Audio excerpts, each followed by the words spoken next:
have talked a lot about brain science on the show. That's how Jim Wilder actually wrote the introduction to your book, and Jim's been on the show a few different times.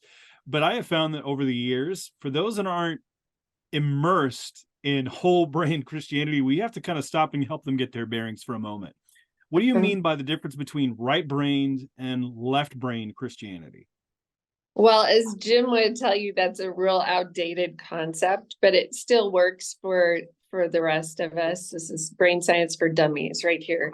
But, the right brain is the relational, creative, emotional part of who we are. It's our attachment center where we bond.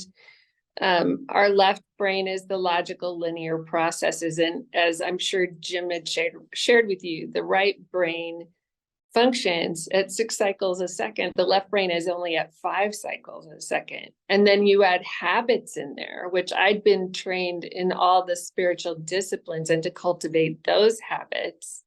The ancient practices that are reflected in scripture, well, those are still mostly left brain. They require language and very linear neurological processes. Well, when things become a habit, your brain processes them 200 times faster. But that's still 200 times 5 versus 200 times 6 cycles a second of the right brain. So this may be getting way too deep in the weeds, but the bottom line is your right brain knows what's going on and registers. For instance, when you walk in a room and there's a vibe, a negative vibe, your body and brain pick that up before anything else goes on in your left brain. Your left brain's always a beat behind. And yet we act like we should lead with our left.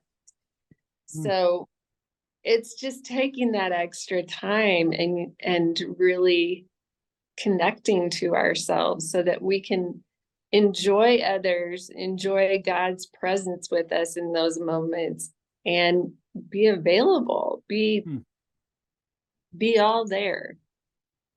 This seems to me, as you're talking this, and you mentioned walking into the room, suddenly I'm in church. I'm walking into a church, or I'm at a church, having been in leadership, and someone walks in and they have this apprehensive look.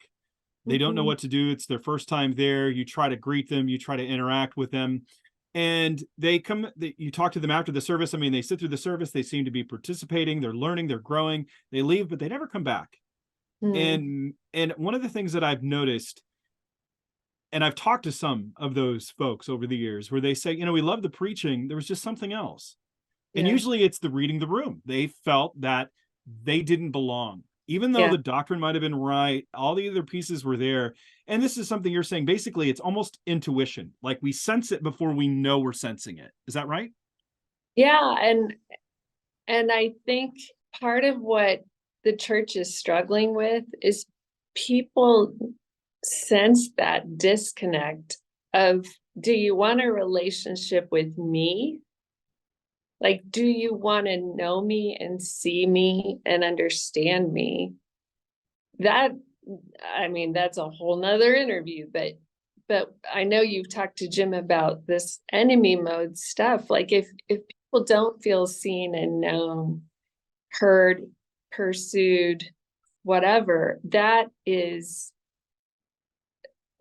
not going to be transformed. The Reveal research and Barna have done just so much research on how we're transformed in lasting ways. And it never happens apart from scripture and relationship, those two things. And you can't have a full relationship if people don't know your creative side. They don't know how you play. They don't know what you're curious about or what strikes you with wonder. It's all that juicy part of life that we leave out of what we think of when we think of church or when we think of life with God, that really needs a redirect in our lives.